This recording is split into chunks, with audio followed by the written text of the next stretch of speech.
یہ ارشاد فرمائے کہ تناسخ اور آواگون یہ کیا چیز ہے؟ حافظ صاحب ایک ہی نام ہے، عربی میں تناسخ ہے اور اس کو ہندی میں آپ یوں کہہ لیجیے آواگون کہتے ہیں۔ یہ نظریہ یہ فلموں، ناولوں، ڈراموں کی وجہ سے ہمارے نوجوانوں میں کہہ لیں یا عام مسلمانوں میں معروف ہو گیا، اور دیکھتے ہم اس کو اس طرح ہیں کہ عمومی طور پر ہمارے لوگ گفتگو میں بھی اس لفظ کو استعمال کرتے ہیں، یہ تو پچھلے جنم سے ہی میرا دشمن تھا، پتہ نہیں تو کون سے جنم کا مجھ سے بدلہ لے رہا ہے۔ جی اگر تو یہ مال جملہ ہے، اگرچہ نہیں مسلمان کو بولنا چاہیے۔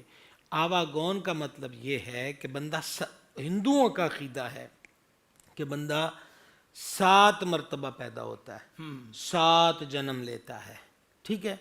اچھا، پھر آگے ان کے نظریات ہیں کہ اگر ایک جنم میں اس نے اچھے عمل کیے ہیں تو وہ آئندہ کسی اچھی شکل میں آئے گا، اگر اس نے اس جنم میں پاپ کیے ہیں، گناہ کیے ہیں، تو پھر اس کو سزا یہ ملے گی کہ وہ کسی کتے یا جانور یا گدھے یا فلاں کی صورت میں آئے گا۔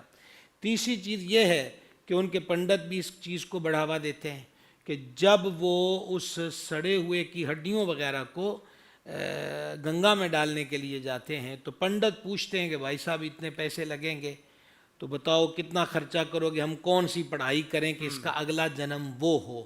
تو یہ سب ان مشرکین کے فضول لغو اور بیہودہ نظریات ہیں۔ تو لہٰذا انسان کا جنم ایک ہی ہے، زندہ ہوا، وفات پائے گا اور وہی اپنی قبر سے اٹھے گا۔ بالکل یہ نہیں ہو سکتا کہ اس کی روح اس میں چلی گئی، اس کی روح اس میں چلی گئی۔ یہ سب غیروں کے اور کفریہ اور مشرکانہ سوچے ہیں۔ مسلمانوں کو چاہیے کہ وہ اسلامی تعلیمات ہی پر کاربند رہیں۔ بالکل صحیح ہے۔